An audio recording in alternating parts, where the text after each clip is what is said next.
ठीक है। मेरी स्क्रीन दिख रही है सबको? हाँ जी। हाँ, ठीक है। यस।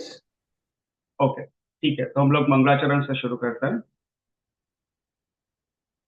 नमो वरिहंताणं नमो सिद्धाणं नमो आयरियाणं नमो वत्सायणं नमो लोये सव्वस्वाहुणं नमो वरिहंताणं नमो सिद्धाणं नमो आयरियाणं नमो वत्सायणं नमो लोये सव्वस्वाहुणं नमो वरिहंताणं नमो सिद्धाणं नमो आयरियाणं नमो वत्सायणं नमो लोये सव्वस्वाहुणं मङ्गलं भगवान् वीरो मङ्गलं गौतमो गणी मङ्गलं कुन्दकुन्दार्यो जैनधर्मोऽस्तु मङ्गलम्।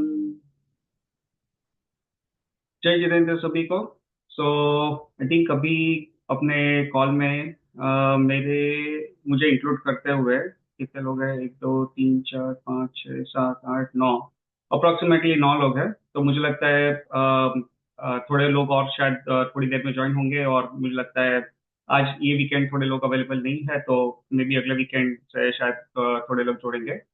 तो हम लोग तो एटलीस्ट फिलहाल कंटिन्यू करते हैं। हाँ, और आई थिंक थोड़े लोग इंडिया भी गए हुए हैं, तो आई थिंक एक दो वीक में वो लोग भी आ जाएंगे, तो वो लोग भी छोड़ेंगे। तो आई एम एक्सपेक्टिंग कि शायद मे बी 10 से 15 लोग होंगे, but even with the current strength that we have, I think we are good to continue. We don't have any concerns with that. So first of all I think thanks a lot for everyone to join. I think ये आपका उत्साह देखने से मुझे बहुत ही आनंद हुआ कि इतने लोग को इंटरेस्ट है एक्चुअली इसमें ज्वाइन करने में। तो आई विल मेक श्योर कि आपको जो भी यहाँ पे 1 घंटा या 1.5 घंटा, 1 से 1.5 घंटा जितना भी टाइम हम स्पेंड करें, तो उसका डेफिनेटली आपको टाइम का वर्थ मिलेगा यहाँ पे। ये मेरा प्रयास रहेगा। सो बेसिकली ये क्या है कि हम लोग अपना ये तत्व चर्चा या स्वाध्याय है। सो मैंने ये देखा कि अपने एक्चुअली टेम्पल यहाँ पे ब्रैम्पटन टेम्पल में पर्टिकुलरली देखा कि काफी लोग यहाँ पे आते हैं, और यहाँ पे रेगुलरली आते हैं। बट बेसिकली जो अपने लेवल पे जो कुछ स्वाध्याय होना चाहिए, वो एक्चुअली वो मिसिंग है, वो नहीं हो रहा है कुछ भी ऐसा। यहाँ पे जो बच्चों के लिए पाठशाला हो रही है, तो वो बहुत अच्छी बात है। और साथ में ही जो एक्सपर्ट लेवल है उनके लिए अभी समय सार पे स्वाध्याय काफी टाइम से चल रहा है, तो वो भी हो रहा है। बट जो हमारी जनरेशन है, वो जनरेशन लेवल पे ज्यादा कुछ हो नहीं रहा है। और हमारी जनरेशन यानी ऐसा नहीं है कि नहीं हो रहा है, बट बेसिकली हो रही रहा है कि हमारी जनरेशन के लोग, कई लोग जो है वो इतना जिनिज्म में भी इतना डीप में नॉलेज नहीं है, जिसकी वजह से वे क्या है कि वो जो समय सार का जो स्वाध्याय चलता है उसमें ज्यादा उनको भी समझ में ना आ रहा हो, और उसकी वजह से फिर वो उनमें उसमें भी ज्यादा इंटरेस्ट नहीं आ रहा है, और अपने लेवल पे फिर अलग से कुछ चल नहीं रहा है। तो मैंने ये सोचा कि चलो एक काफी लोगों को ऐसा उत्साह है जैनिज्म में समझने का और डीप में जाने का। मैंने कई लोगों से आपसे बात भी की थी, तो उनसे उससे भी मुझे पता चला कि आप लोगों को काफी इंटरेस्ट है ओवरऑल।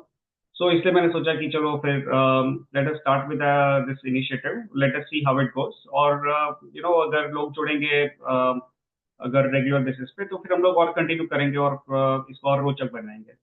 तो ये यही हमारा बेसिकली उद्देश्य है और प्रयास प्रयास है। ठीक है। इस पे आज तो काफी कम लोग हैं। सो कम यानी लाइक 10 से 12 लोग हैं अभी। तो हम लोग क्या करते हैं कि will make it an interactive session. यहाँ पे when I ask any questions, मैं अगर कोई भी प्रश्न पूछता हूँ, और अगर किसी को भी आंसर देना है उसका, तो you can just unmute yourself, और आप तो उसका जवाब दे सकते हैं। सो वैसा will try to keep it a little bit interactive, so ज्यादा मजा आए और we feel more engage that way. So हम लोग, ये मेरा प्रयास रहेगा। और अभी काफी लोगों ने मुझे ये प्रश्न पूछा था कि भैया आप स्वाध्याय या तत्व चर्चा तो शुरू कर रहे हो, लेकिन उसमें आप क्या, कौन से टॉपिक्स कवर करोगे और क्या करोगे, राइट? तो ये मैंने उसका उत्तर भी दिया था कि हम लोग क्या करेंगे कि जो द्रव्य संग्रह का नाम का एक ग्रंथ है, और वो बहुत ही अच्छा ग्रंथ है। उसपे जो जैनिज्म के काफी बेसिक कॉन्सेप्ट्स बहुत ही अच्छी तरह समझाया हुआ है। और ये प्राकृत में ग्रंथ है, तो इसके ग्रंथ के बारे में हम लोग ज्यादा बात करेंगे, उसके बारे में ज्यादा विस्तृत से मैं बताऊंगा बाद में। लेकिन अभी के लिए जस्ट मैं बहुत संक्षिप्त में ही बता रहा हूँ कि हम लोग क्या करेंगे कि हम द्रव्य संग्रह ग्रंथ जो है उसका हम स्वाध्याय करेंगे। तो यहाँ से हम शुरू करेंगे। वैसे हमारे पास ग्रंथ तो अच्छे अच्छे बहुत ही है। जैसे हमारे पास ये द्रव्य संग्रह है, मोक्ष मार्ग प्रकाशक है, छह डाला है, और तत्वार्थ सूत्र है। तो ये सब ग्रंथ बहुत ही कार्यकारी ग्रंथ है। और पर्टिकुलरली जो हमारी जनरेशन है, हमारे लेवल पे है, जो जो शायद अभी जैनिज्म में ज्यादा डीप में नहीं गए, तो उनके लिए ये सब ग्रंथ जो है वो जैनिज्म का जो बेसिक नॉलेज लेने में और सीखने में बहुत ही कार्यकारी है। तो ये सब ग्रंथ बहुत ही अच्छा है। और मैं तो चाहता हूँ कि सब ग्रंथ का स्वाध्याय करें। लेकिन अभी विल स्टार्ट विद द्रव्य संग्रह फर्स्ट, देखते हैं कि क्या पेश किया जाता है, और इसी को खत्म आई मीन पूरा करने में आई थिंक काफी टाइम लग जाएगा। क्योंकि मेरा क्या प्लान है कि हम द्रव्य संग्रह का ग्रंथ तो करेंगे ही, लेकिन उसमें क्या है कि जो बीच बीच में थोड़े थोड़े दूसरे टॉपिक्स भी हम कवर करने की कोशिश करेंगे। जैसे अभी कुछ बात निकली और हमने बताया कि भाई सर्वार्थ सिद्धि के देव का आयुष्य 33 सागर का होता है।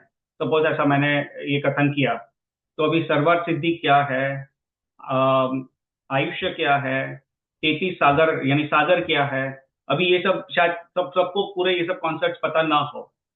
तो हम लोग क्या करेंगे कि हम इसमें भी थोड़ा विस्तृत फिर उसके ऐसा सब जो टॉपिक्स है उस पर भी चर्चा करेंगे। जैसे अगर ये सागर, सागरोपम या सागर जो भी कहे, उसी को समझाने में एक से 1.5 घंटा टाइम लग जाएगा, अगर उसको प्रॉपरली एक्यूरेटली शास्त्र के आधार से डिटेल में समझना हो तो। और बहुत ही इंटरेस्टिंग टॉपिक है, बहुत ही रोचक टॉपिक है ये। सो ऐसे सब टॉपिक्स जब हम लोग समझते हैं, डिटेल में समझते हैं, प्रॉपरली टेक्निकली उसको समझते हैं शास्त्र के आधार से, तो फिर हमको क्या है कि ये एक जैन दर्शन, जो जैनिज्म में जो नॉलेज है उसका एक पूरा एक्यूरेट अंडरस्टैंडिंग आएगा। तो अभी तो बेसिकली मेरा पॉइंट ये था कि हम लोग जो द्रव्य संग्रह है उसकी सब गाथा तो हम करेंगे ही, लेकिन बीच बीच में ऐसे कोई अगर टॉपिक्स आते हैं तो हम क्या करेंगे कि हमारी जो द्रव्य संग्रह की ट्रेन है उसको वो स्टेशन पे रोक देंगे, यानी वो गाथा पे रोक देंगे। और फिर जो साइड वाले जो टॉपिक्स है वहां पे हम थोड़ा उस पर चर्चा करेंगे। शायद उस पर एक दो सेशन उसमें अपने चले जाए, और फिर वो चर्चा पूरी हो जाएगी तो फिर वापस हम द्रव्य संग्रह की ट्रेन पे वापस आ जाएंगे और फिर ट्रेन को आगे बढ़ाएंगे। तो इस तरह से ये हम लोग स्वाध्याय करने का सोच रहे हैं, स्वाध्याय या तत्व चर्चा करने का सोच रहे हैं। ठीक है। तो यहाँ से हम लोग वैसा ये फॉर्मेट करेंगे। लेकिन आज के लिए हम लोग क्या करेंगे कि आज के लिए हम ये करना चाहते हैं कि आज का टॉपिक जो है ना, हम द्रव्य संग्रह से शुरू नहीं करेंगे। आज हम थोड़े बहुत ही बेसिक जो एस्पेक्ट्स है जैनिज्म के, उस पर हम बात करेंगे। ठीक है। क्योंकि अ, हम तत्व चर्चा कर तो रहे हैं, लेकिन धर्म क्या है, धर्म क्या क्या स्वरूप है, जैनिज्म क्या है, how is Jainism different from other religion, right? क्योंकि धर्म तो बहुत सारे हैं, तो फिर जैन धर्म सच्चा है, अन्य धर्म पूर्ण रूप से सच्चे क्यों नहीं है, या आई मीन ये क्यों नहीं है वो कहने का तात्पर्य नहीं है, लेकिन जैन धर्म जो है वो सबसे ज्यादा एक्यूरेट क्यों है, चलो हम ऐसा बोलेंगे। तो ये समझना हमारे लिए जरूरी है, राइट? अगर ये सब नहीं समझेंगे, तत्व चर्चा हम लोग क्यों कर रहे हैं, इसका हमारा क्या प्रयोजन है, ये सब अगर हम नहीं समझेंगे तो फिर आगे फिर बढ़ेंगे तो भी यहाँ पे ये सब जो कॉन्सेप्ट हमारे साथ क्लियर ना हो।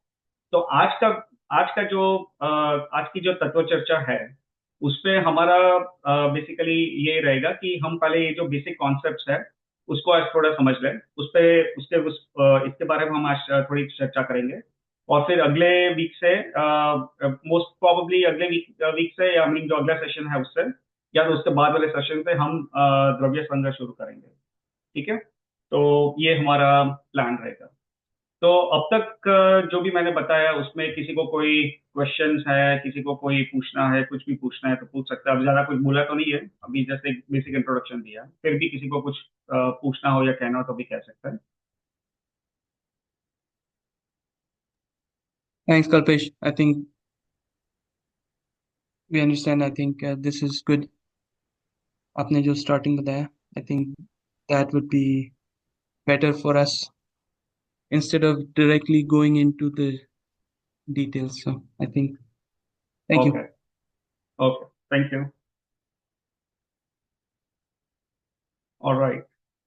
सो और मुझे और एक चीज जस्ट बतानी थी कि मुझे काफी आश्चर्य हुआ कि जब मैंने वो अ, अपना जो व्हाट्सएप ग्रुप है उसमें पोल कंडक्ट किया और उस पर देखा कि सब लोगों का लेवल कैसा है इस पे जैनिज्म में। तो मैंने तीन आई थिंक ऑप्शंस दिए थे कि चार ऑप्शंस थे वैसे, बट मेनली तो तीन ऑप्शंस थे, बिगनर, मीडियम और एक्सपर्ट। तो सबने उसको बिगनर भी डाला है, जबकि मैं जानता हूँ कि आप लोग में काफी लोगों को जैनिज्म का काफी अच्छा नॉलेज है। फिर भी सबने बिगनर लेवल पे ही डाला है। तो ये आई थिंक सबकी विनम्रता है कि किसी को ऐसा भाव नहीं आता कि मैं मीडियम लेवल पे भी हूँ या एक्सपर्ट लेवल पे हूँ। तो बहुत अच्छी बात है, क्योंकि मुझे पता है कि आप में से काफी लोगों का नॉलेज काफी अच्छा है।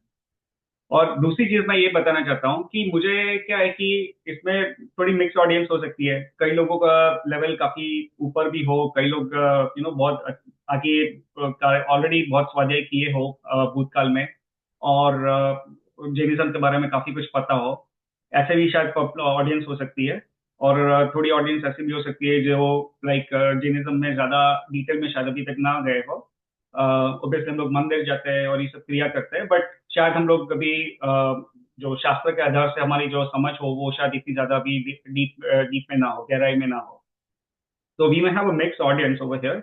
सो मेरा ये कहने का पॉइंट है कि किसी को कभी भी कोई भी प्रश्न आए, not only in this session, even future में जितने भी हमारे सेशंस हो, feel free to ask the questions while we are having the swadhyay और द तत्व चर्चा, राइट? बिकॉज ऐसा कोई प्रश्न है तो ऐसा मत सोचिएगा कि कोई फ्लो में इंटरप्शन आएगा या हम लोग लास्ट में पूछेंगे, या अगर ये प्रश्न तो बहुत बेसिक है भैया, ये पूछेंगे तो भैया कैसा लगेगा, ये तो बहुत सिली क्वेश्चन हो जाएगा। ऐसा कुछ नहीं है। सी देयर इज नथिंग। यहाँ पे हमारा उद्देश्य ये है कि भैया हमको समझना है जैनिज्म, हमको अपने आत्मा का कल्याण करना है। That is all our interest है यहाँ पे। और ये कोई यहाँ पे कोई प्रतियोगिता नहीं है कि भैया ये दिखाना है कि मुझे ज्यादा पता है या मुझे कम पता है, किसी को कम पता है या ऐसा कुछ। सो यहाँ पे even if you are starting at a very basic level, आपको बहुत ही बेसिक क्वेश्चंस हो, आप पूछ सकते हो। हाँ, ये हो सकता है कि जो हमारा फ्लो चल रहा है उसमें वो बेसिक क्वेश्चन को ज्यादा डिटेल में हम ना समझा पाए, सो दैट इज फाइन। मैं क्या करूंगा कि अगर ऐसा हुआ तो मैं एटलीस्ट वो क्वेश्चन को नोट कर लूंगा, and then we can have separate dedicated session. Separate sessions means जो हमारा जो शेड्यूल है उसी में, but will have dedicate certain time in the next session और so for those topics, so that way I can explain those topics in simple terms on a high level, और या तो even at a detail level, just depending on उसको किस तरह से समझाना चाहिए तो उसके हिसाब से फिर मैं समझाऊंगा। बट किसी को कोई भी प्रश्न हो तो आप पूछ सकते हो। और दूसरी और एक बात ये भी कहनी है कि मेरा नॉलेज भी लिमिटेड है। ऐसा नहीं है कि मैं कोई एक्सपर्ट हूँ यहाँ पे, या तो कोई पंडित हो। बट बेसिकली इतना मैं समझ रहा हूँ कि अगर हम लोग स्वाध्याय करेंगे मिलके तो सबको लाभ होगा, मुझे भी लाभ होगा और आपको भी लाभ होगा। तो बस ये समझ से I think we are moving forward. ठीक है। So always feel free to ask questions, always even like अपना डिस्कशन चल रहा है और उसके बीच में आप क्वेश्चन पूछ सकते, because I want to keep it as interactive as possible, so we all feel engaged और सबको लाभ हो। So that is basically the intent. ठीक है। चलिए, तो फिर आज जो है हम लोग एक बेसिक क्वेश्चन से शुरू करते हैं। um, बहुत बेसिक क्वेश्चन ये है कि हम लोग बोलते हैं कि भैया धर्म करना चाहिए सबको, राइट? तो पहले तो मेरा ये प्रश्न ये है कि हमको धर्म करना क्यों चाहिए, हमारा क्या प्रयोजन है जैनिज्म समझने का, मंदिर जाने का, धर्म को समझने का और धर्म की क्रिया करने का। So basically in very simple terms, why should we follow our religion, why, what is the purpose of following our religion, what are we going to achieve out of it? So that is the question. किसी को भी बहुत ही basic question है, बहुत ही सरल question है। तो किसी को भी आंसर करना है तो कर सकते हैं। If you want to raise your hands in Zoom that's fine, but I think if you just want to unmute yourself and answer the question that's fine as well.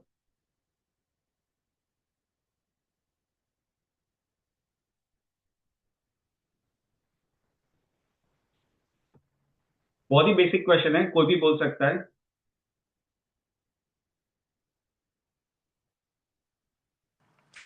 अ, मैं स्टार्ट करती हूँ अगर इफ हाँ anybody हाँ। Else. So and sorry अगर मैं detail में चली जाऊँ तो प्लीज मुझे रोक दीजिएगा।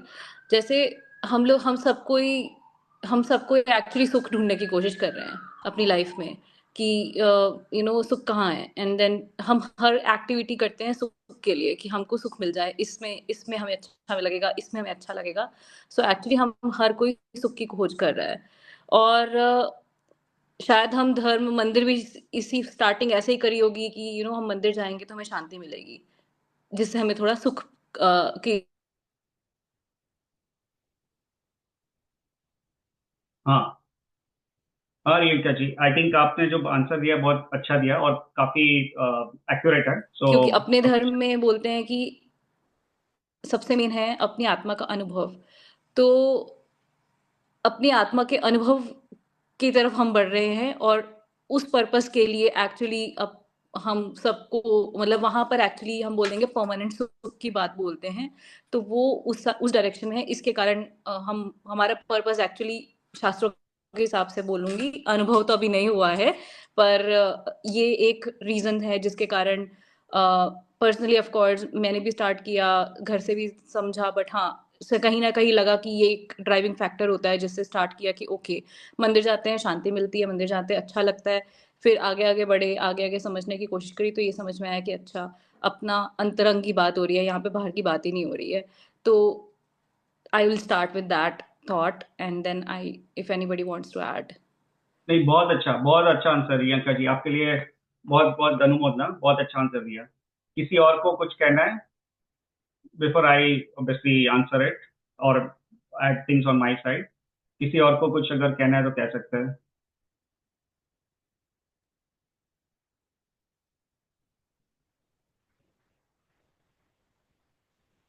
आई usually don't want to pick anyone, but अगर मुझे I would prefer if someone at least one person can add their thoughts as well. Hello Vishal. हाँ, जय या जिनेन्द्र। विशाल, जय जगन्नाथ। अ, मैं सोचता हूँ कि Jainism, I mean Jainism is a way of living. ठीक है। तो वो भी हमें सीखना मतलब ज़रूरी है, इसलिए मतलब स्वाध्याय में जुड़ना या फिर मतलब अपने धर्म को और अच्छे से समझना, ताकि हम जैन वे ऑफ लिविंग में रह सके और कम से कम हम पाप कर सके, या कम से कम हम दूसरे जीव जंतु को परेशान करें या पाप करें। तो जैन वे ऑफ लिविंग सीखने के लिए भी बहुत ज़रूरी है। एंड आई बिलीव कि लाइक इसके लिए हमें मतलब जैसे आपने जो इनिशिएटिव लिया, मुझे बहुत अच्छा लगा वो, कि आप बेसिक से शुरू कर रहे हो। एंड मेरा पर्पस वही है, जैन वे ऑफ लिविंग के लिए हम और क्या क्या जान सकते हैं, बिकॉज व्हाट आई बिलीव कि Jainism is the oldest religion, one of the oldest religion. ठीक है। अगेन उसमें काफ़ी डिबेट है, तो मुझे और जानना है कि कैसे हो सकता है, उसमें क्या क्या है। शायद मैंने कुछ चीज़ें पढ़ी है, कुछ नहीं पढ़ी है, तो so that I can implement the Jain way of living. बस यही। ठीक है, नहीं वो भी अच्छा सुंदर आंसर है, बहुत अच्छा आंसर है। चलो, I appreciate you giving, I mean taking the opportunity to speak on your side. ठीक है, तो चलो मैं अभी बताता हूँ कि जो रियंका जी ने जो बताया वो बहुत ही अच्छा आंसर है। और basically let me explain this point. तो यहाँ पे एक ऐसा है कि संसार में हमारा क्या प्रयोजन होता है, हम सबका। राइट, अभी पहले हमारी बात करें फिर बाकी लोगों की बात करेंगे। तो हम सबका क्या प्रयोजन होता है? ये हमारा सबका यही प्रयोजन होता है कि हम सुख की प्राप्ति करें। राइट, हम लोग सब सुखी होना चाहते हैं। हर एक जीव की, संसार में हर एक जीव की ये कामना होती है कि सुखी होना चाहता है। तो हम जैसे लौकिक जीवन देखे हमारा, तो पहले हम जब जन्मे तो हमारे माँ बाप ने हमको खिलौने दिए। क्यों खिलौने दिए? क्योंकि हमको लगा कि हम खिलौने खेलेंगे तो सुख की प्राप्ति होगी, उससे हमको सुख का आभास होता है। फिर खाना खाते हैं तो खाना खाना खाने में भी हम ऐसा स्वादिष्ट भोजन खाना खाते हैं। किसी को ऐसा भोजन नहीं पसंद आता है जो तीखा हो, अत्यंत तीखा हो, या टेस्ट में अच्छा ना हो, स्वाद में अच्छा ना हो। सबको ऐसा भोजन खाना अच्छा लगता है जो स्वाद में अच्छा लगे। हम लोग कोई दृश्य देखते हैं तो भी ऐसे दृश्य देखना चाहते हैं जो हमारे चक्षु इंद्रिय को अच्छा लगे, आंख को अच्छा लगे। राइट। सो हम लोग हर तरह से सुख की प्राप्ति करने का प्रयास करते हैं। सो इससे हमारा ये सिद्ध होता है, हम लोग पैसा कमाते हैं, हम लोग शादी ब्याह करते हैं, जो भी करते हैं, ये सांसारिक जो जैसे चीजें लेते हैं, कार लेते हैं, नहीं, ये सब है। तो हमारा बेसिकली प्रयोजन ये रहता है कि हमको जितना ज्यादा हो सके सुख मिले। राइट। तो एक चीज यहाँ पे समझ में आती है कि हर एक जीव, नॉट ओनली ह्यूमन बींग्स, सिर्फ मनुष्य ही नहीं, बल्कि जो बाकी के जो गति के जो जीव है, जैसे तिर्यंच गति के जीव, जैसे हमको अभी तिर्यंच गति के जीव दिखते हैं, नारकी और जीव तो हमको दिखते नहीं है, तो चलो तिर्यंच गति के जीव की बात कर लेते हैं। तो तिर्यंच गति के जीव भी ऐसा है कि उनको भी सुख की प्राप्ति करनी है, तो जहाँ पे उनको खाना मिलता है वो खाने पहुंच जाता है। तिरंज गति के जीव जैसे हाथी है, भैंसे है, तो उनको पानी में अच्छा लगता है तो वो पानी में चले जाते हैं, क्योंकि उनको वहां पे सुख की प्राप्ति का अनुभव होता है। आज कोई चींटी को भी अगर हम लोग जा रही है और अगर धीरे से हम लोग उसको, यानी अगर ऐसे हाथ डाल दे या तो छू लेते हैं, तो चींटी भागने की कोशिश करती है। क्यों? क्योंकि चींटी को लगता है कि यहाँ पे मुझे कुछ दुख मिलने वाला है, यहाँ से मुझे कोई परेशान करने वाला है, और मुझे वो परेशान नहीं होना है, मुझे सुख चाहिए, मुझे जो सुख का जो ऑपोजिट है, यानी जो पेन है या दुख है, वो मुझे नहीं चाहिए। तो इसलिए चींटी भी भागती है। अब चींटी जो है तो 3 इंद्रिय का जीव है, उसमें तो मन भी नहीं है, फिर भी वो चींटी को भी इतना तो पता है, क्योंकि वो चींटी जीव है, तो चींटी को भी इतना पता है कि मुझे सुख चाहिए, मुझे दुख नहीं चाहिए। जहां उसको शक्कर मिलती है तो चींटी वहां पे शक्कर की तरफ भागती है, कि उसको लगता है कि मैं शक्कर मुझे मिलेगी तो उससे मुझे सुख मिलेगा, राइट। तो ये है। फिर पांच पांच इंद्रिय के जो जीव है उसकी बात करें, जैसे अम, जैसे कुत्ता है, भैंसे है, तो उसको भी अगर हम जैसे डंडा दिखा देंगे, छड़ी दिखा देंगे, तो उसी से वो समझ जाता है कि यहाँ से मुझे कोई मारने वाला है, तो वो वहां से छड़ी देख के ही भाग जाता है। अभी तो उतना वो लोग इतने समझदार है, तो उनको इतना समझ में आ जाता है, तो उसे फिर डंडा दिखाता है तो उसी से वो समझ में आ जाता है कि यहाँ से मुझे कोई मारने वाला है, तो वो छड़ी देख के भाग जाता है। तो वहां पे भी वो जीव क्या चाहता है, वो सुख की प्राप्ति करना चाहता है। तो जो सुख का जो विपरीत है, जो है दुख, तो वो दुख सहन नहीं करना चाहता है, और इसलिए वो उससे भागता है। तो संसार के जितने भी जीव हैं, कोई ऐसा जीव नहीं है संसार में जो दुख की प्राप्ति, दुख सहन करना चाहता है। हर एक जीव का एक प्रयोजन है कि उसको सुख चाहिए, right. So basically the point is कि every living being in this universe wants to be happy, ये है। तो अभी ये है कि जो हमारा क्वेश्चन ये था कि हमको जैनिज्म क्यों फॉलो करना है, राइट। तो यहाँ पे ये है कि जैनिज्म इज बेसिकली हमको बताता है कि सुख की प्राप्ति कैसे करें, राइट। क्योंकि हमारा ये तो समझ में आ गया कि हमारा प्रयोजन है, हर जीव का प्रयोजन है सुख की प्राप्ति करना, लेकिन सुख की प्राप्ति कैसे करनी, अब वो भी समझना है, राइट। तो सुख की प्राप्ति कैसे करनी, वो है, जैनिज्म जो है वो हमको ये बताता है कि सुख की प्राप्ति कैसे करें, राइट। तो that is basically the reason और the one of the main purpose of understanding और फॉलोइंग जैनिज्म, क्योंकि इससे हमको ये पता चलेगा कि सुख की प्राप्ति का जो सही मार्ग है वो क्या है, और सुख हमको कहाँ से मिलने वाला है। So that is basically the, in a very simple terms. यहाँ पे देखिए, ये बहुत ही, इसको अलग अलग तरीके से ये बात को समझा सकता है, लेकिन बहुत ही एक बेसिक लेवल पर मैं समझा रहा हूँ कि हमारा प्रयोजन है सुख की प्राप्ति करना, और जैनिज्म जो है वो हमको सुख कैसे प्राप्त करना वो ये समझाता है। So that is basically the reason why we want to understand Jainism और लर्न जैनिज्म, क्योंकि ये हमको सच्चे सुख की प्राप्ति का मार्ग बताता है। चलो अभी और एक चीज चलो पूछता हूँ यहाँ पे। दूसरी चीज ये है कि जैनिज्म जो है हमको क्यों फॉलो करना चाहिए, या क्यों समझना चाहिए, क्यों सीखना चाहिए। तो हमने सुख की प्राप्ति के बारे में तो बात कर ली। अभी और एक चीज पूछता हूँ कि अ, हम लोग अभी मनुष्य के भव में है, राइट। तो आज तक हमने कितने भव किए हैं, इसका कोई भी एक बहुत सिंपल क्वेश्चन है, कि आई थिंक मुझे लगता है सब लोगों को पता होगा। तो आज तक हमने मनुष्य जो अभी, जैसे किसी का भी मैं नाम ले ले रहा हूँ, स्वाति जी है यहाँ पे, तो स्वाति जैन, तो स्वाति जी, आप अभी स्वाति जैन हो, राइट। आपका ये फिक्स आयुष्य होगा इस पर्याय में, मनुष्य अभी स्वाति की पर्याय में, और उसके बाद फिर आपका ये आयुष्य पूर्ण हो जाएगा। लेकिन स्वाति की पर्याय से पहले आपके कितने भव हो चुके थे, किसी को, आपको आइडिया है, या किसी को भी आइडिया है? Basically this question is for everyone, not just for Swati. I just took the example of Swati who is here, but मेरा क्वेश्चन ये है कि हमने कितने भव किए हैं आज तक, इस भव से पहले कितने भव किए हैं?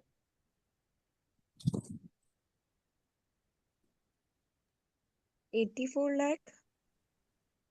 84 lakh, okay. Good good guess.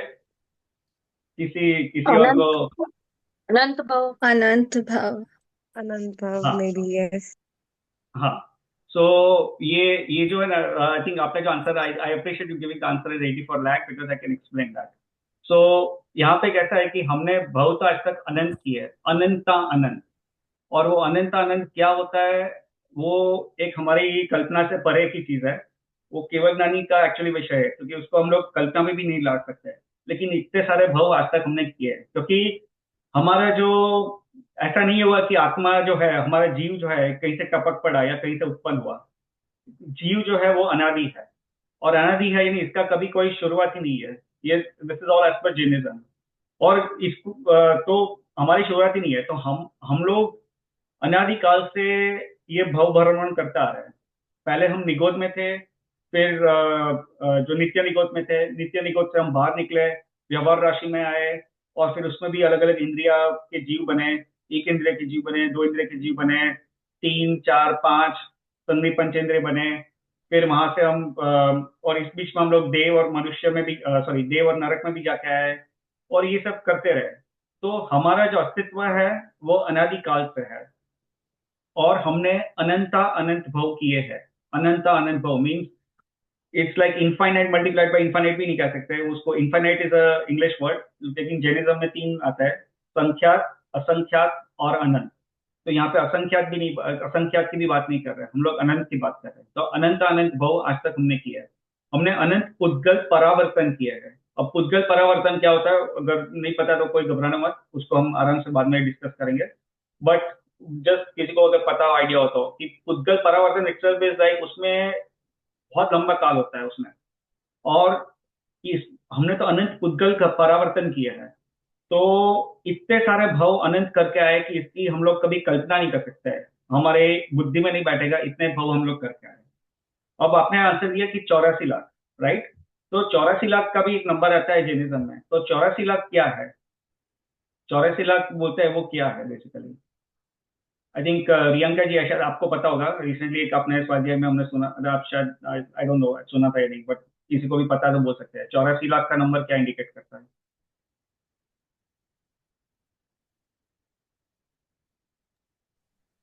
Birth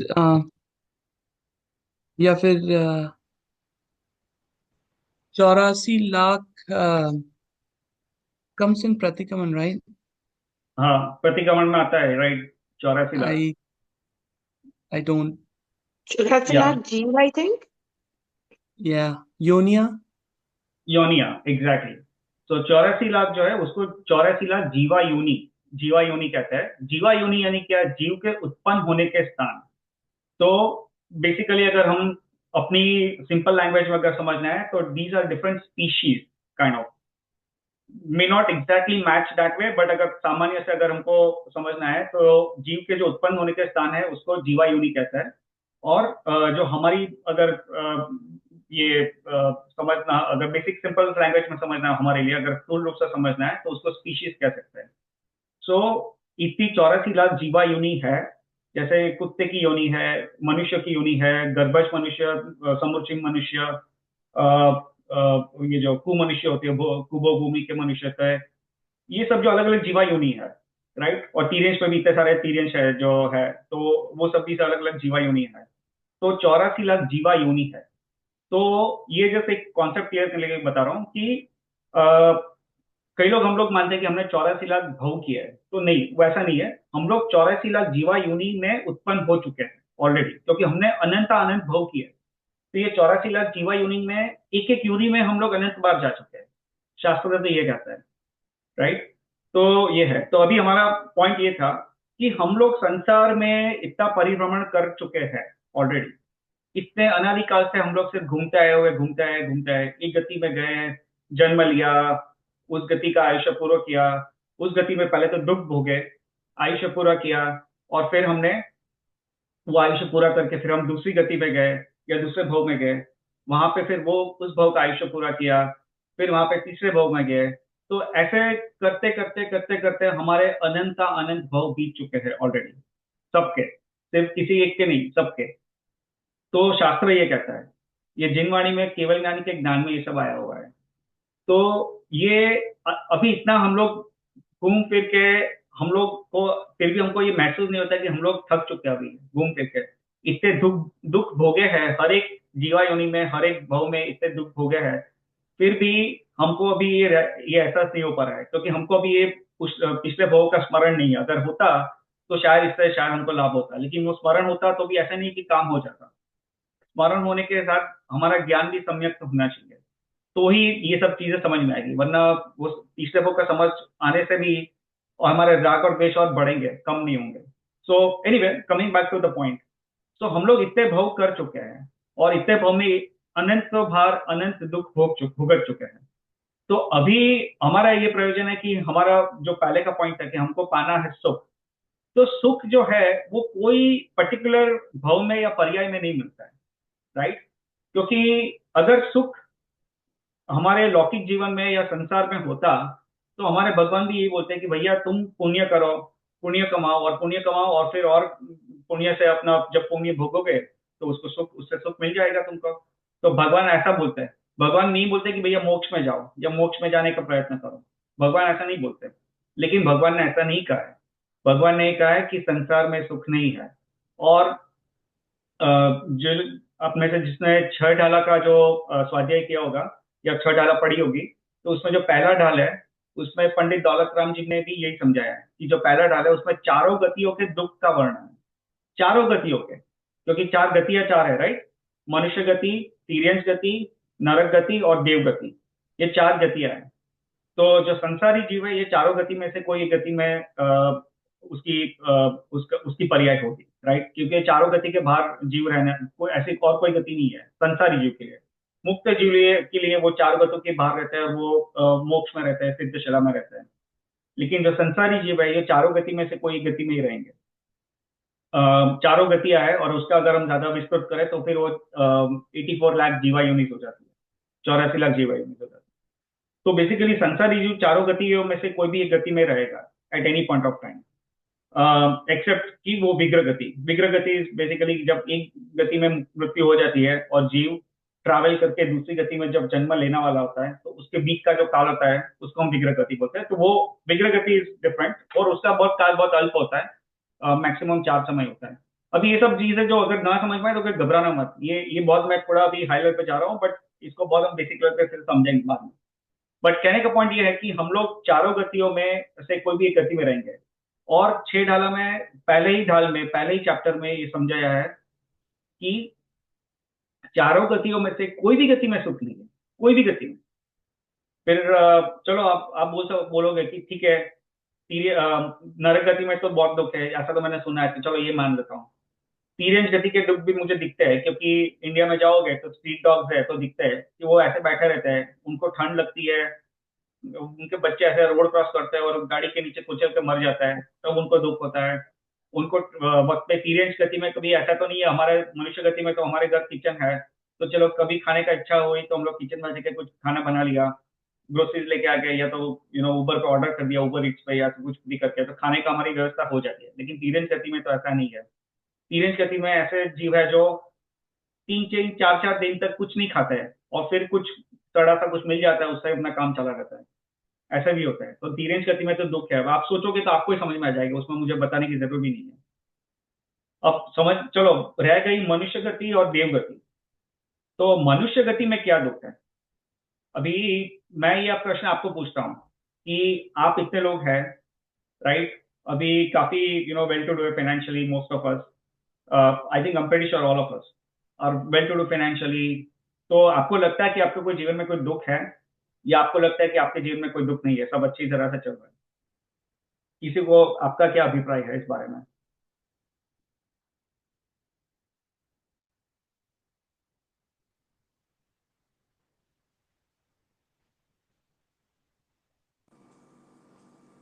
I think हम सब कोई ना कोई का दुख तो वेदन करते ही हैं। मुझे लगता नहीं है, मैं पर्सनली बताती हूँ, मुझे लगता नहीं है कि कोई भी ऐसा होगा जो कि ये बोलेगा कि मतलब I do not have any problem in my life. Everybody has some और the other problem, even though they will have infinite wealth in their life, but still there is something or the other which is kind of a worry in our lives. So like as a person I think yes, मैं तो ये accept करती हूँ कि हाँ, मुझे तो नहीं लगता कि मैं I am like totally happy. there are worries, there are stresses, there are problems, which is there. बहुत बहुत ही अच्छा आंसर दिया। सो आपने जो बोला वो बहुत सही है। देखिए, आज कोई, हमको लगता है लौकिक जीवन में कि कोई व्यक्ति है जिसके बहुत ही धनवान है, बहुत रिच है, और रोल्स रॉयस जैसी बड़ी गाड़ी में चलता है, जाता है, कहीं भी जाता है, ये सब है। अरे भैया, फिर भी समझ लो कि उसको भी कितने सारे दुख है। पहले तो जो आपने बताया कि स्ट्रेस, आज की लाइफ में किसको स्ट्रेस नहीं है?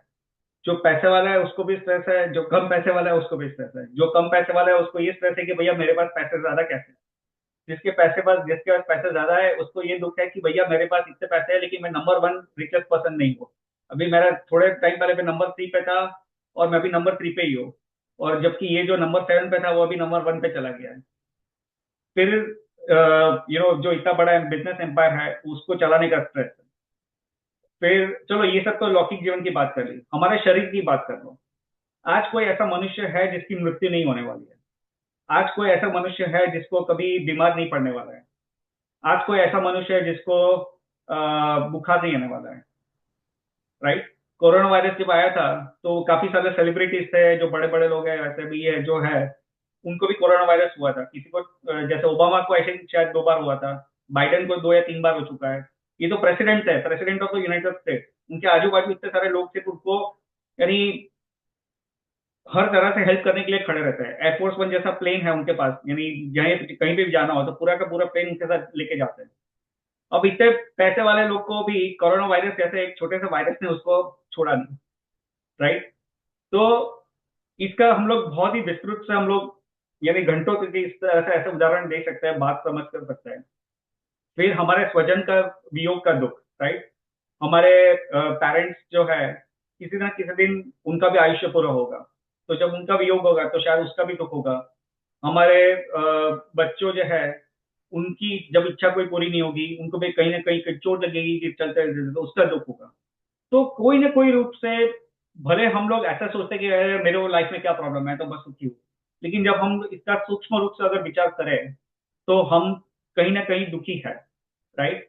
आज किसी को भी पूछ लो, तो बोलोगे कोई फैमिली में जाके इंडिया में गए और किसी को पूछा कि भैया आपको क्या चल रहा है? अरे लाइफ में मेरा बस भगवान कह दिया सब कुछ है, बस मेरे बेटी की शादी नहीं हो रही है, तो मेरी बेटी की शादी हो जाए तो बस मेरा एक काम हो जाए। तो यानी करोड़ों की जायदाद हो, सब कुछ हो, लेकिन फिर भी कहीं ना कुछ ऐसी चीज है जहां से आपको सेटिस्फैक्शन नहीं मिल रहा है और जहां से कुछ दुख का वेदन हो रहा है। तो इसके बहुत सारे उदाहरण दे सकते हैं, बट ये दिस इज ऑल, अगर आप सोचोगे तो आप ही को पता चल जाएगा कि कहीं ना कहीं दुख है हमारी लाइफ में, कहीं ना कहीं स्ट्रेस है, कहीं ना कहीं रात को नींद नहीं आती है, कई बार कहीं ना कुछ बीमार पड़ जाता है। और फिर भी चलो अगर हमको लगता है कि भैया हम सुखी है, चलो आज सुखी, आपको लगता है कि आज सुखी हो, कल जाके आपकी आयुष्य हो जाएगी, उम्र बढ़ेगी, 50 की हो जाएगी, 60 की हो जाएगी, 70 की हो जाएगी। अब 70 ईयर्स ओल्ड, अगर आपके आजू बाजू कोई 70 ईयर्स के ओल्ड से ज्यादा लोग, 70 उम्र से ज्यादा लोग वृद्धावस्था में जो भी जीव है, जो भी आपके रिलेटिव्स है, अगर आप उनको देखो, आप उनकी शक्ल देखे, आप देखोगे कि जब वो 40 साल के थे, 30 साल के थे, 20 साल के थे, तब वो सुंदर दिखते थे, और अभी कैसा दिखता है, उनका चेहरा कैसा हो गया। राइट? और इंद्रिया शिथिल पड़ जाती है, पढ़ नहीं पाते हैं, सुन नहीं पाता है, ठीक से बोल नहीं पाता है, चल नहीं पाता है। तो यही हालत हमारी होने वाली है अगर हम तब तक पहुंचे तो, 70 के ऊपर पहुंचे तो। उससे पहले आयुष्य खत्म हो गया तो अलग बात है, बट हमारी भी यही हालत होने वाली है, हमारी भी यही हालत होने वाली है। फिर आपको ये पूछूंगा कि भैया आपको कोई दुख है या नहीं, तो आप बोलोगे कि भैया अभी तो मुझे कोई सुख नजर ही नहीं आ रहा है, दुखी दुख नजर आ रहा है। राइट? तो कहने का पॉइंट यह है कि संसार में दुख नहीं है, तो मनुष्य गति में भी दुख है। अभी चौथी गति बच गई, देव गति। तो अब बोलोगे चलो देव गति में क्या प्रॉब्लम है, बाकी की 3 गति तो समझ ली, लेकिन अगर देव गति में तो सुख है, तो हमारा ये प्रयास होना चाहिए कि हम इतनी पुण्य इकट्ठा करें कि हम देव गति में जाए और फिर देव गति में रहे। तो भैया शास्त्रकार में ये समझाया कि देव गति में भी कोई सुख नहीं है।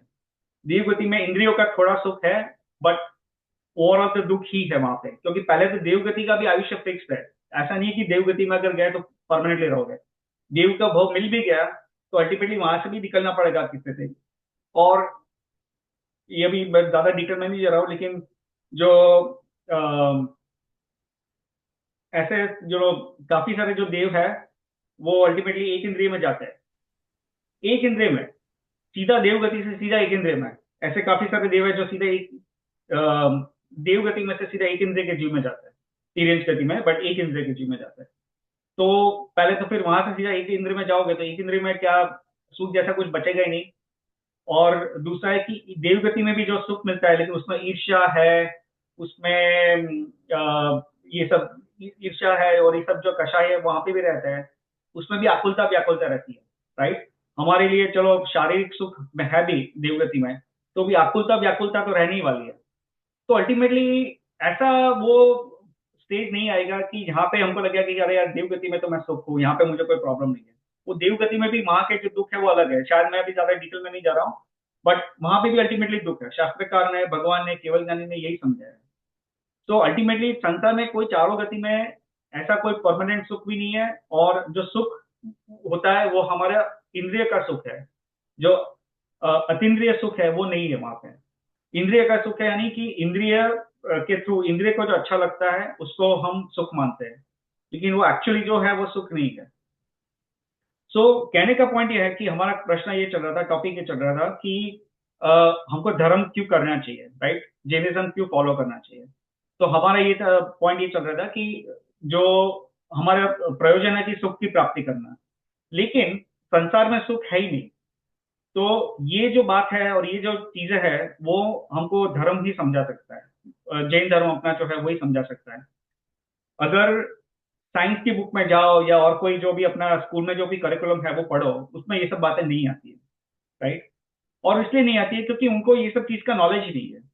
जैनिज्म इज बेस्ड ऑन केवल ज्ञानी नॉलेज, ठीक है। तो ये टॉपिक पे हम थोड़ा और बाद में बात करेंगे, बट ये तो इसलिए साइंस को और बाकी सबको पता नहीं है, इसलिए हम लोग ये है कि हमको जैनिज्म है वो बेसिकली उसमें हम अगर समझेंगे, इसको जानेंगे, ये सब चीजों को जानेंगे तो हमको इसमें से लाभ होगा, ठीक है। ये बहुत सिंपल वर्ड्स में मैं समझा रहा हूँ। अम, और एक चीज यहाँ पे बात कर रहा हूँ मैं कि चलो एक क्वेश्चन पूछता हूँ, किसी को ना आए तो कोई घबराना मत, इसको हम लोग बाद में थोड़ा समझेंगे डिटेल में, बट सिर्फ एक ये पॉइंट समझने के लिए मैं एक क्वेश्चन पूछ रहा हूँ कि त्रस पर्याय का उत्कृष्ट काल कितना होता है। प्रश्न यह है कि त्रस पर्याय का उत्कृष्ट काल कितना होता है, किसी को अगर पता हो तो।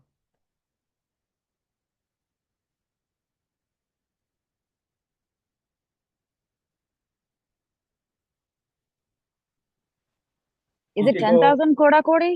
I don't know, I'm guessing. Yeah good guess, what is it, did you say Alisha? 10,000 Koda Kodi? Something like that. No, No, not okay. 10,000 quadrillion. Good try, but not correct. So ठीक है, चलो मैं अभी समय की मर्यादा है तो मैं बता रहा हूँ। त्रस पर्याय का जो उत्कृष्ट काल है वो 2000 सागर का है, ठीक है। अभी आप पूछो कि भैया त्रस पर्याय, त्रस क्या होता है, पर्याय क्या होती है, और उत्कृष्ट यानी मैक्सिमम।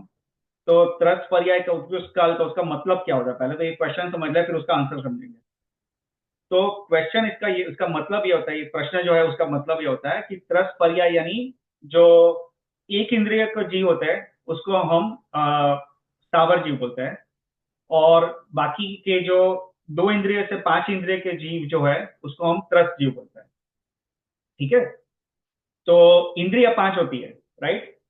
स्पर्शेंद्रिय, रसेंद्रिय, घ्राणेन्द्रिय यानी सेंस ऑफ स्मेल, फिर चक्षु इंद्रिय और कर्णेंद्रिय। तो ये 5 इंद्रिया होती है। तो ऐसे जीव है जिसको सिर्फ एक इंद्रिय होती है, राइट। ऐसे ऐसे जीव है जिसको एक इंद्रिय होते हैं तो उनको स्थावर जीव बोलते हैं। और जो जीव जिसको कम से कम 2 इंद्रिया हो, या तो 2 इंद्रिय से लेके 5 इंद्रिय तक के जीव जो है उनको हम त्रस जीव बोलते हैं। अभी मैंने क्या पूछा था कि त्रस पर्याय का उत्कृष्ट काल कितना है, तो उसका मतलब क्या होता है कि जैनिज्म में ये आता है पॉइंट कि हमारा एक जैसा भी मनुष्य गति में है, ठीक है। यहाँ से सपोज मैं मर के देव गति में गया, उसके बाद सपोज मैं तीरेंच में गया, उसके बाद मैं नरक में गया, उसके बाद वापस तीरेंच में गया, उसके बाद वापस मनुष्य में गया, तो ये चलता रहता है। तो जो देवगति के जीव 5 इंद्रिय के होते हैं, नरक गति के जीव 5 इंद्रिय के होते हैं, मनुष्य गति के जीव 5 इंद्रिय के होते हैं, और तिर्यंश में 1 इंद्रिय से 5 इंद्रिय तक के जीव हो सकते हैं। तो यहाँ पे हमारा पॉइंट चल रहा है कि त्रस पर्याय का उत्कृष्ट काल कितना है। तो यहाँ पे पॉइंट, इसका मतलब ये हुआ कि हम एक जो कंसेक्यूटिव भाव करते जा रहे हैं, राइट, तो कंसेक्यूटिव भाव में ऐसे कितने ड्यूरेशन तक हम लोग त्रस पर्याय में रह सकते हैं, यानी त्रस जीव के भाव में रह सकते हैं। तो जैनिज्म ये बोलता है, जैनिज्म में केवल ज्ञानी के ज्ञान में ये आया हुआ है कि त्रस पर्याय का उत्कृष्ट काल 2000 सागर है।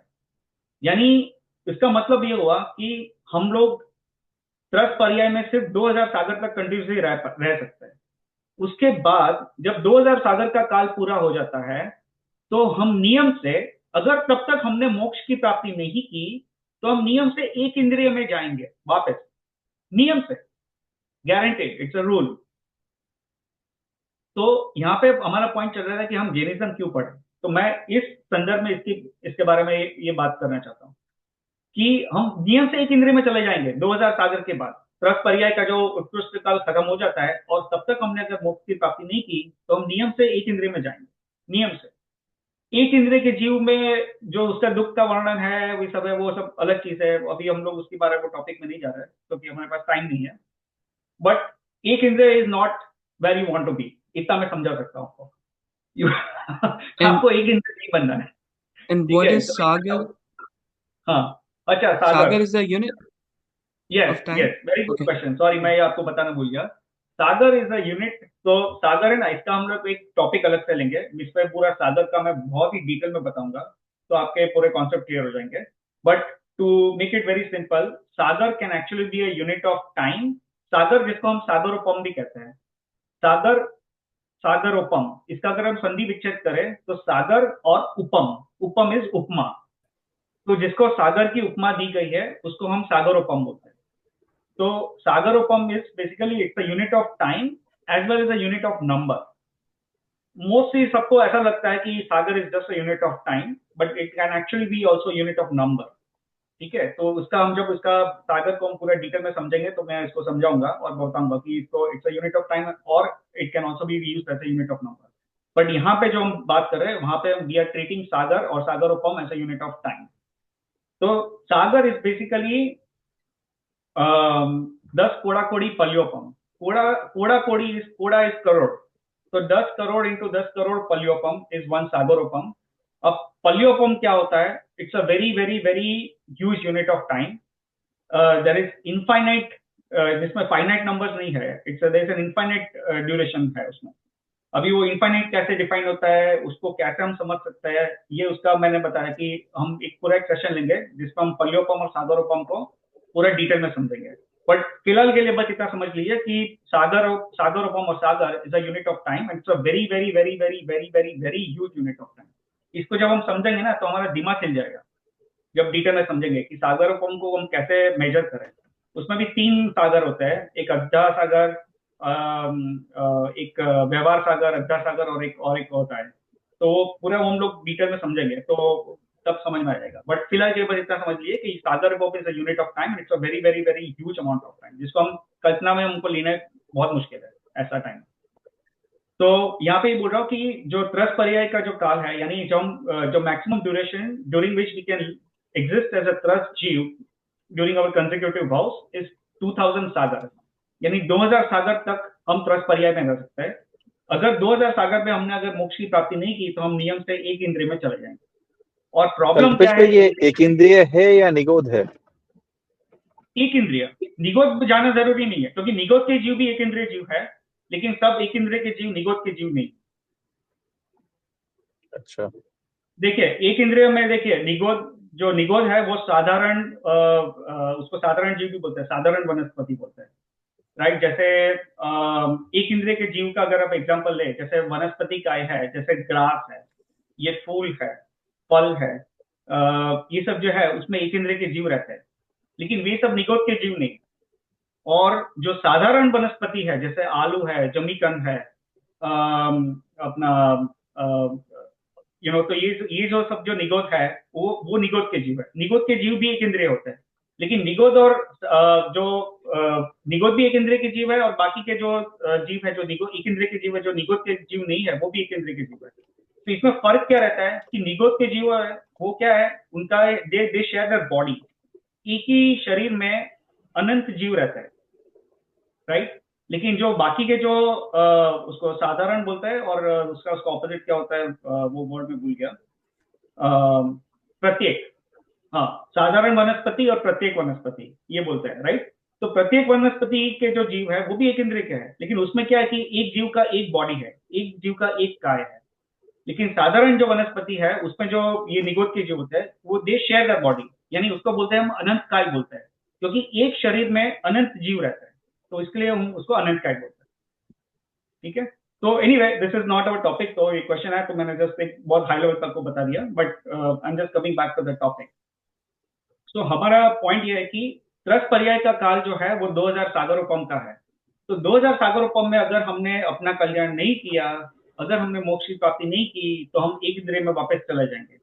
और एक इंद्रिय में वापस गए तो प्रॉब्लम क्या है, चलो एक इंद्रिय का भाव ऐसा नहीं है कि भैया एक भाव निकाला और फिर वहां से निकल गए। एक इंद्रिय में गए तो एक इंद्रिय का जो भाव है वो ऐसा है कि उसमें हम अनंत काल तक इनके इंद्रिय में रह सकते हैं, अनंत काल तक एक इंद्रिय में रह सकता है।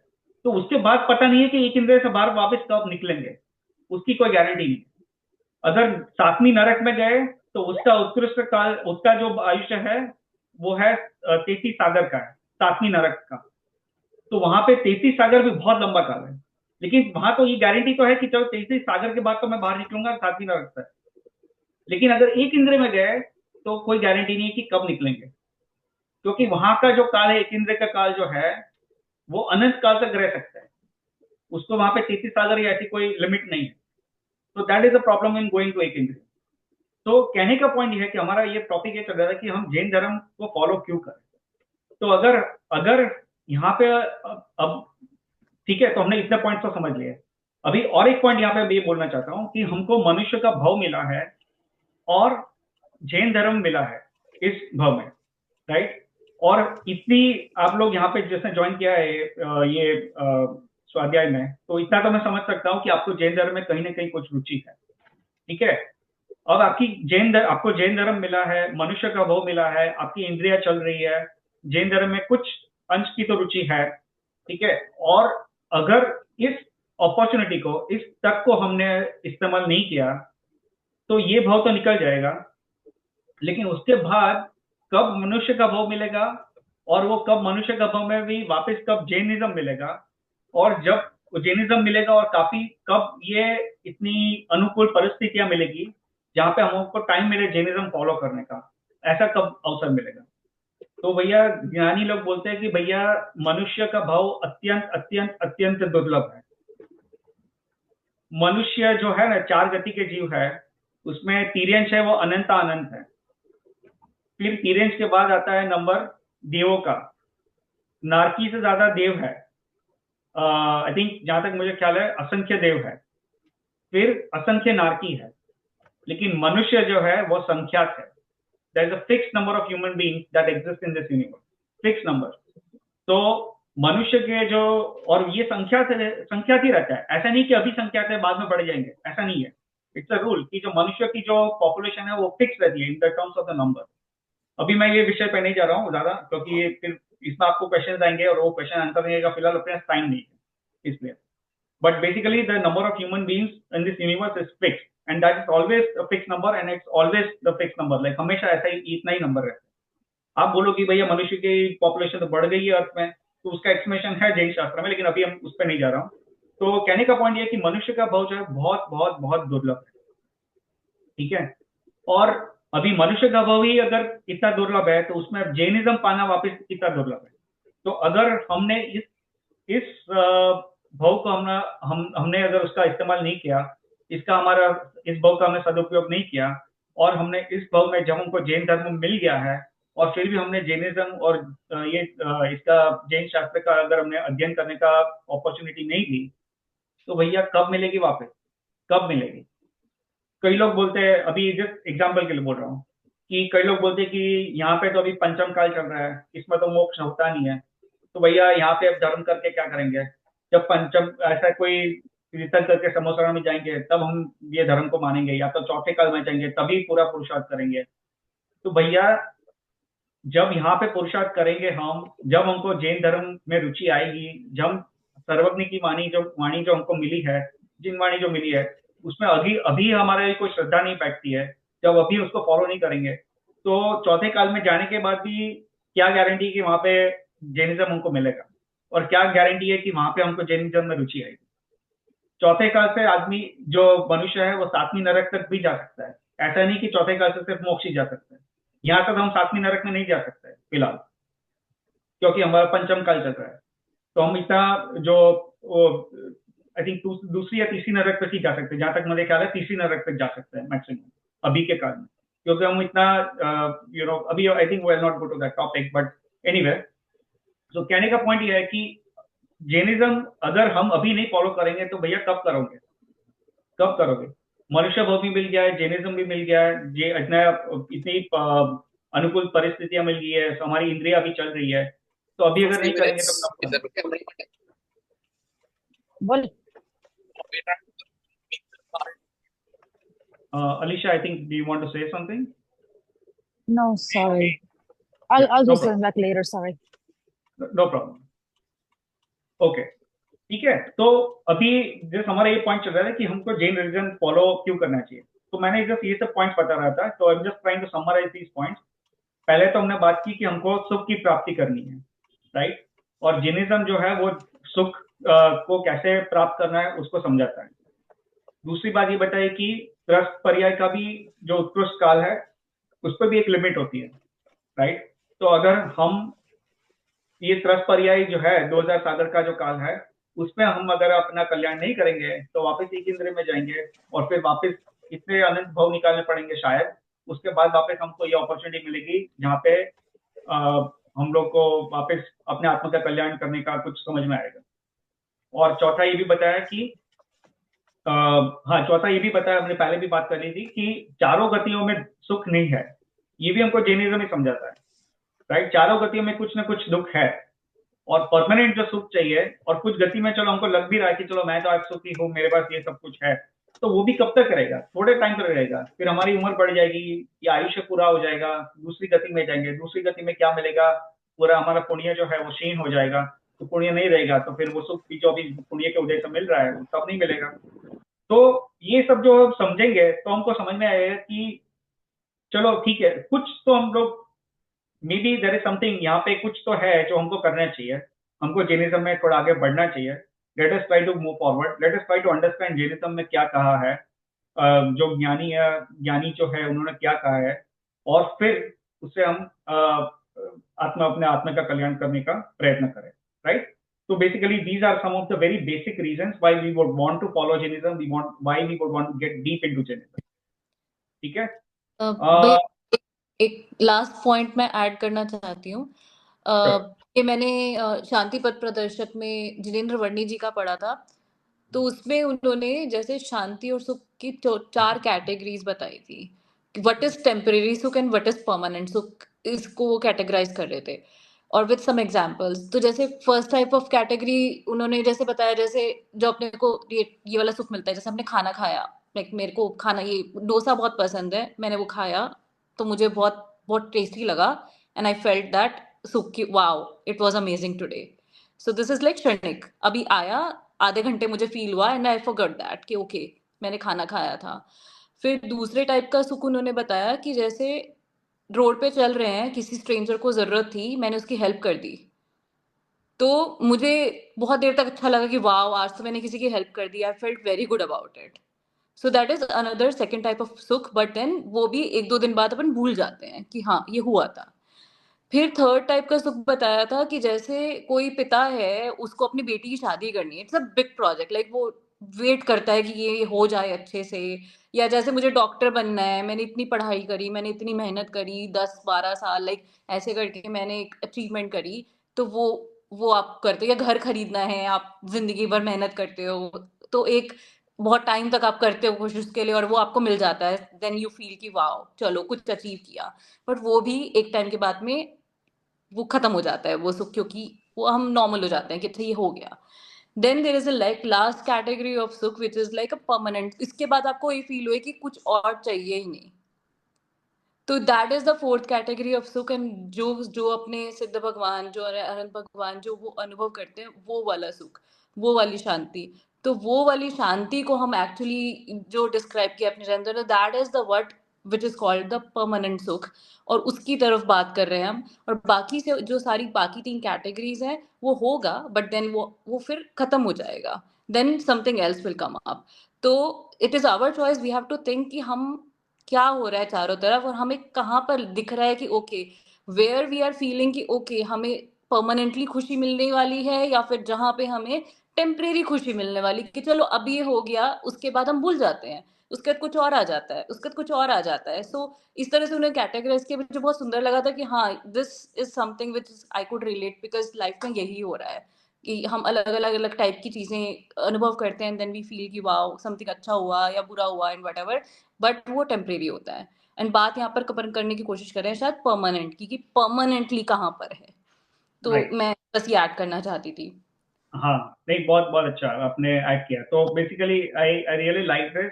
आपने प्रियंका की अपॉर्चुनिटी ली और बोला, तो बस मैं this is exactly what I wish कि आप सब लोग अपने अपने थॉट्स ऐड कीजिए और अपना अपना जो भी नॉलेज है वो शेयर कीजिए। So I would like exactly this is the format I would prefer. सो आप जिसको भी अपना जो भी शास्त्र का जो भी ज्ञान है उसके हिसाब से जो भी ऐड करना है, when ever you have the opportunity please keep adding, and this is what I really want. तो आपने ऐड किया, तो ये बहुत अच्छी बात की आपने। तो रियंका जी आप फ्यूचर में भी ऐड करते रहिएगा आपके जो भी नॉलेज के हिसाब से, प्लीज प्लीज कीप शेयरिंग। ठीक है, अभी अपना 1 घंटे से ज्यादा हो गया है। Are you okay if I continue for 10 more minutes? क्योंकि मैंने सोचा था कि will keep for at least 1 hour 15 minutes।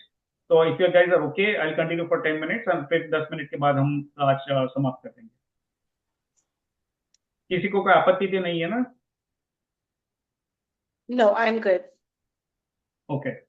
I think most people are ready, so we'll continue for 10 minutes. So I'll try to wrap up in the next 10 minutes. ठीक है? तो हमने ये बात तो कर ली। अभी इसी टॉपिक पे हम आई थिंक बाद में शायद टाइम ना मिले, तो मैं जस्ट एक बता रहा हूँ कि नेक्स्ट जो सेशन होगा अपना, which will most likely be on next Saturday. तो नेक्स्ट सेशन जो होगा उसमें हम लोग जो चारों अनुयोग है उसके बारे में थोड़ी चर्चा करेंगे, और उसके बाद हम जो अपना द्रव्य संग्रह ग्रंथ है उसके बारे में थोड़ा एक मैं ओवरव्यू दूंगा कि ये ग्रंथ कैसा है, उसमें क्या क्या टॉपिक्स कवर किए हैं, उसके बारे में थोड़ा मैं परिचय दूंगा। और शायद समय मिला तो एक उसकी पहली गाथा है वो हम करेंगे, बट मुझे लगता नहीं है शायद अगले सेशन में उसका समय मिलेगा पहली गाथा का। तो अगर नहीं मिला तो उसके बाद फिर शुरू कर देंगे, बट नेक्स्ट सेशन में हम लोग मोस्टली चारों अनुयोग के बारे में बात करेंगे, और जो द्रव्य संग्रह है उसकी वो थोड़ी रूपरेखा क्या है उसका थोड़ा समझेंगे, और समय मिला तो ये पहली गाथा करेंगे। तो ये नेक्स्ट सेशन में हमारा ये एजेंडा रहेगा। अभी आज का सेशन जो है उसमें मुझे और भी काफी कुछ कवर करना था, बट अभी टाइम तो नहीं है। तो आई think I am just confuse कि मेरे पास एक्चुअली 2 इंटरेस्टिंग टॉपिक है, अभी 10 मिनट में कौन सा कवर करूं मैं ये सोच रहा हूँ। तो चलो आज एक मैं एक इंटरेस्टिंग फैक्ट शेयर करने वाला था लास्ट में, बट अभी उसको हम छोड़ देते हैं, उसको will get to that later, शायद मे बी नेक्स्ट सेशन में कर लेंगे। तो will just continue in line with what we have discussed so far, और यू नो व्हाट, चलो मैं वो let's go with that. I am just changing my mind, will go with that interesting fact right now. ये जो मैं next session में हम लोग ये पूछेंगे, तो ठीक है, ये नेक्स्ट सेशन में ये आज एक्चुअली ये टॉपिक मैं कवर करने वाला था, लेकिन अभी इसको नेक्स्ट सेशन में कर लेंगे। तो जस्ट मैं टॉपिक क्या था मैं पूछ रहा था कि धर्म की परिभाषा क्या है, ये मैं पूछने वाला था। धर्म किसको कहते हैं, what is the definition of religion, right? So that is the question. तो ये जो क्वेश्चन है इसको, ये टॉपिक को हम नेक्स्ट वीक नेक्स्ट सेशन में हम कवर कर लेंगे। तो इसको इसके बारे में अभी इस टॉपिक पे, इस विषय पे हम अभी नहीं जाएंगे, आज के लिए नहीं जाएंगे, ठीक है? तो अभी मैं just will and with one interesting point. तो अभी इंटरेस्टिंग पॉइंट ये है, तो हाँ, और एक चीज मैंने अभी तक बताई नहीं है बट जस्ट बता रहा हूँ कि यहाँ पे जो हमारा जो स्वाध्याय है वो हम बेसिकली जो दिगंबर रिलीजन है, जो प्योर रिलीजन है दिगंबर का, जो भी ये फॉर्मेट है, हम उसके हिसाब से कर रहे हैं। बट यहाँ पे अगर कोई श्वेतांबर हमारे भाई बहन मित्र जो भी है, कोई घबराने की जरूरत नहीं है। यहाँ पे just will you know 80-90% of the concepts in Shwetambar and Digambar are the same. और हमारा प्रयोजन तो ये है कि हमको पंथवाद में पढ़ना नहीं है, हमको बस ये बोलना है, समझना है कि सर्वज्ञ ने क्या कहा है, सर्वज्ञ भगवान ने क्या कहा है, केवल ज्ञानी भगवान ने क्या कहा है, हमको उसी को फॉलो करना है, हम ये मान के चल रहे हैं। तो हमको बेसिकली कोई पंथवाद में ज्यादा पढ़ना नहीं है वैसे, but just to keep it systematic, and I just want to mention this कि हम लोग जो बेसिकली ये दिगंबर रिलीजन जो है वो हम बेसिकली उसके हिसाब से जो है हम फॉलो कर रहे हैं, जैनिज्म का जो है, because I feel that is more accurate version, or it has been phrased out in a much better way overall. So कोई इसमें कोई घबराने की जरूरत नहीं है। अगर कोई यहाँ पे अगर हमारे कोई श्वेतांबर भाई हो तो उसमें कोई आपको फिर भी अगर इस पर अगर आप ये स्वाध्याय अटेंड करेंगे, तत्व चर्चा अटेंड करेंगे तो आपको खूब खूब खूब लाभ होगा, तो इसलिए कोई घबराना मत इसमें, ठीक है। So coming back to the point, तो मेरा अभी ये प्रश्न ये था, एक जस्ट लास्ट एक इम्पोर्टेंट इंटरेस्टिंग फैक्ट अपना यहाँ पे शेयर करना चाहता था। तो ये है कि क्या जैनिज्म में ऐसा कुछ कहा है कि कितने काल में कितने जीव मोक्ष में जाते हैं? क्या ऐसा कुछ कहा है? और अगर कहा है तो क्या कहा है? हाँ, एक बार में 608 जीव मोक्ष जाता है। 608 जीव, और कितने टाइम में जाता है? ये एग्जैक्टली मुझे याद नहीं है, बट मुझे ये संख्या याद है कि 608 जीव जाते हैं 6 महीने 8 समय में। 6 months 8 समय। हाँ, ठीक है। तो 6 महीने 8 समय में 608 जीव मोक्ष में जाते हैं। ये अपने जो जैनिज्म में, दिगंबर जैनिज्म में ऐसा कहा है, ठीक है।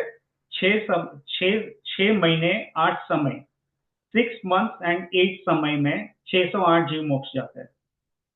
अब यहाँ पे एक पॉइंट ये कहना चाहता हूँ, so it's a very interesting fact, right.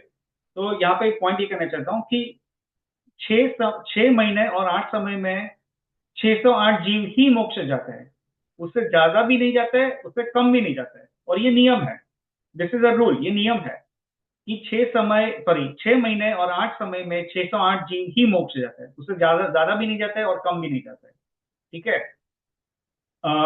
So that is a fact, that is the rule. अब यहाँ पे इंटरेस्टिंग पॉइंट ये है कि अभी तीर्थंकर कितने हैं? करंटली 24। हाँ, तो ये जो है ना मतलब क्वेश्चन, ये वाले मतलब भरत ये वाले क्षेत्र में। हाँ, तो अभी तो कोई तीर्थंकर नहीं है, राइट, क्योंकि अभी पंचम काल चल रहा है। बट जब एक अवसर पीढ़ी काल में या तो एक उत्तर पीढ़ी काल में 24 तीर्थंकर होते हैं, बट लेकिन अभी जो पंचम काल चल रहा है तो अभी तो कोई तीर्थंकर है नहीं, ठीक है। राइट। अभी तो बेसिकली यहाँ ये है कि जो हमारा as per Jainism, there are other places also in this universe. यहाँ पे जो हम जहाँ पे रहते हैं उसको भरत क्षेत्र बोलते हैं, ऐरावत क्षेत्र है, दूसरा क्षेत्र है, फिर विदेश क्षेत्र है, और फिर जो धातकी खंड है, पुष्करवर द्वीप है, और धातकी खंड में भी भरत क्षेत्र है, पुष्करवर द्वीप में भी भरत क्षेत्र है, वहां पे भी ऐरावत क्षेत्र और विदेश क्षेत्र भी है। तो basically there are other places in this universe, अगर जो बहुत स्थूल कथन करो तो there are other places in universe जहाँ पे अभी मनुष्य भी है, मनुष्य हो सकता है, राइट। बेसिकली ढाई द्वीप की बात कर रहा हूँ मैं। तो अभी आज की तारीख में ढाई द्वीप में कितने तीर्थंकर हैं?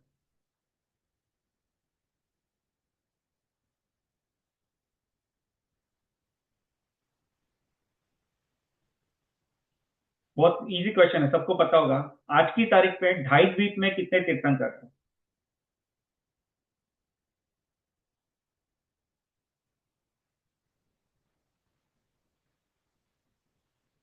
किसी को गैस करना है तो गैस कर लो। विदेश क्षेत्र में 20 विद्यमान तीर्थंकर हैं। हाँ, और विदेश, हाँ हाँ सॉरी मैं थोड़ा भूल रही हूँ। हाँ हाँ, नहीं आपका आंसर सही है, ठीक है। तो मैं आई थिंक जस्ट मैं आई कंटिन्यू फ्रॉम हियर। तो बेसिकली अभी आज की तारीख में 20 तीर्थंकर है ढाई द्वीप में, और जो 20 तीर्थंकर विदेश क्षेत्र में, क्योंकि भरत क्षेत्र में और ऐरावत क्षेत्र में पंचम काल चल रहा है, तो वहां पे तो तीर्थंकर अभी हो नहीं सकता है। तो अभी बचा सिर्फ विदेश क्षेत्र, तो विदेश क्षेत्र में तीर्थंकर है। जो जम्मू द्वीप है उसमें 5 तीर्थंकर है, सॉरी 4 तीर्थंकर है। तो हर एक विदय में बेसिकली 5 विदय है, राइट। तो जम्मू द्वीप का जो विदय है उसमें 4 तीर्थंकर है, सिमंदर स्वामी, युगमंदर स्वामी, बाहो स्वामी, सुबाहो स्वामी। तो ये 4 तीर्थंकर भी अपने जम्मू द्वीप में है, और बाकी जो और वैसे हर एक विदय में 4 तीर्थंकर है। तो बेसिकली 5 विदय है, तो 5 मल्टीप्लाई बाई 4 इज 20 तीर्थंकर। तो इस तरह से 20 तीर्थंकर है आज की तारीख में, ठीक है। और मैक्सिमम नंबर ऑफ तीर्थंकर कितने हो सकते हैं at a given point of time in ढाई द्वीप। अब देखिए, बाय द वे, किसी को ढाई द्वीप क्या है, विदेश क्षेत्र क्या है, ये सब अगर नहीं पता, कोई घबराने की जरूरत नहीं है। इसको हम पूरा डिटेल में हम समझेंगे आराम से, क्योंकि हम लोग ये Jainism is very vast, right. और यहाँ पे अगर ये सब चीजों का रेफरेंस अगर ना ले तो हम आगे बढ़ नहीं पाएंगे। तो इसलिए मैं इसका रेफरेंस ले रहा हूँ। तो किसी को अगर ना पता हो तो कोई घबराने की जरूरत नहीं है। ये पूरा हम लोग ये टॉपिक पूरा डिटेल में हम समझेंगे। I mean in enough detail, पूरा डिटेल में तो नहीं, बट इनफ डिटेल में हम समझेंगे, तो आपको समझ में आ जाएगा। बट फिलहाल जस्ट ये समझ लीजिए कि ये सब अलग अलग क्षेत्र है इन द यूनिवर्स, जो हमको साइंस को नहीं पता है, एज अ उस तरह से नहीं पता है, बट केवल ज्ञानी के ज्ञान में ये सब पूरा ये सब का वर्णन आया होगा, ठीक है। तो अभी I am just getting to the point. तो मेरा क्वेश्चन ये था कि मैक्सिमम तीर्थंकर कितने हो सकते हैं at a given point of time in ढाई द्वीप। I'm just guessing it's 720. Okay, that is not correct, but good guess.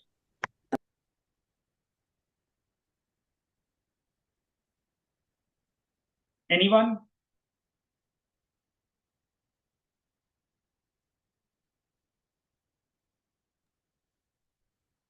ठीक है, हमारा अभी समय हो रहा है, तो हाँ Amar you want to say something?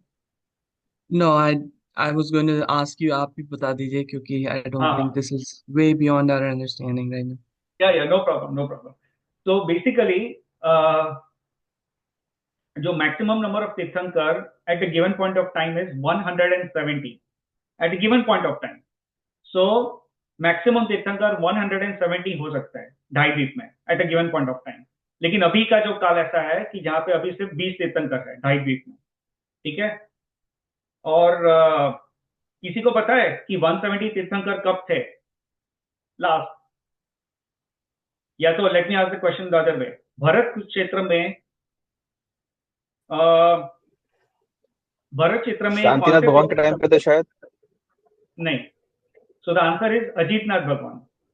Ajitnath भगवान का काल था, जो हमारे दूसरे तीर्थंकर है, आदिनाथ भगवान, अजीतनाथ भगवान, राइट। तो जो सेकंड तीर्थंकर, जो हमारे भरत क्षेत्र में जो सेकंड तीर्थंकर थे, हाँ, तब के काल में ऐसा था कि तब 170 तीर्थंकर थे, क्योंकि विदेश क्षेत्र में भी जो मैक्सिमम जितने भी जो खंड है, हर एक खंड में तीर्थंकर थे, और ऐरावत क्षेत्र में तीर्थंकर थे। तो विदेश क्षेत्र में 160, और फिर 5 ऐरावत और 5 भरत क्षेत्र, तो बाकी के 10 ऐड हो जाते हैं, तो 170 तीर्थंकर। तो 170 तीर्थंकर थे अजीतनाथ भगवान के काल में। So that is the maximum number of tirthankaras that can be present at a given point of time in the ढाई द्वीप, ठीक है। तो अभी पॉइंट ये नहीं है, हमारा पॉइंट ये था, मजे की बात ये है कि जब अपना रूल क्या है कि हर 6 महीने और 8 समय में 608 जीव मोक्ष जाता है। ये फिक्स संख्या है, इससे ज्यादा भी नहीं जाता, इससे कम भी नहीं जाता। तो मजे की बात यह है कि जब 20 तीर्थंकर है आज की तारीख में, तो भी 608 जीव ही मोक्ष जा रहे हैं, और जब 170 तीर्थंकर थे तो भी 608 जीव ही जा रहे थे। तो अब ये सोचने की बात यह है कि क्या इतने सारे तीर्थंकर थे जब यहाँ पे, तो उनके प्रभाव से ज्यादा जीव मोक्ष जाने चाहिए, राइट। लेकिन ऐसा क्यों नहीं हुआ? तो ये इसके बारे में चिंतन करना, इसके बारे में सोचना, ठीक है, क्योंकि this will lead to another very interesting concept in Jainism. But अभी हम यहाँ पे एक्चुअली हमारा समय हो गया है, तो हम अभी यहाँ आज के लिए यहीं पे विराम रखते हैं। तो अभी हम अपना अंत मंगलाचरण कर लेता हूँ। फिर किसी को ड्रॉप आउट होना है तो ड्रॉप आउट हो सकता, I mean drop of, I mean mostly will all drop of, but अगर किसी को कंटिन्यू करना और कोई क्वेश्चन पूछना है तो पूछ सकते हैं, but let me share my screen. हम लोग अंत मंगलाचरण अभी कर लेते हैं फिलहाल के लिए।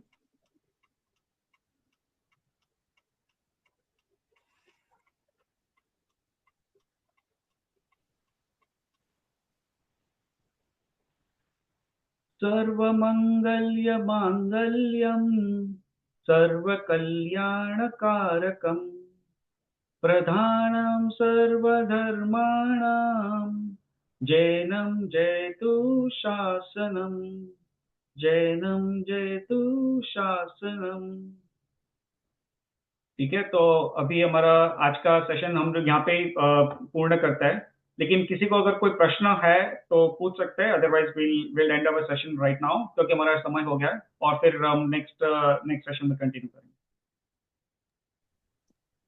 Thank you so much, Kalpesh Thank bhai. you, Kalpesh bhai. हाँ Thank you so much. हाँ okay, This no it was was good. बहुत very आप लोग ही आए तो या बहुत ही इंफॉर्मेटिव सेशन रहा। मुझे इतना अच्छा लगा, मुझे ऐसा लगता है मुझे कुछ भी नहीं पता है जैनिज्म के बारे में, and I feel like this is the right platform to understand Jainism more better and better. yeah, it's हाँ very open and very flexible. Thank you, Kalpesh. मतलब आपने बहुत ही कंफर्टेबल हमको फील करवाया, because what happens is usually कोई भी ना शर्मा जाता है। जैसे मैं अपनी बात कर रही हूँ, मैं शायद डर जाऊं, शर्मा जाऊं कि मैं पूछूं या नहीं पूछूं, but you made it very clear and very ease कि नहीं, बेसिक से बेसिक अगर आपको पूछ रहे हैं you can always come back to you and ask you know. So thank you so much Kalpesh ji.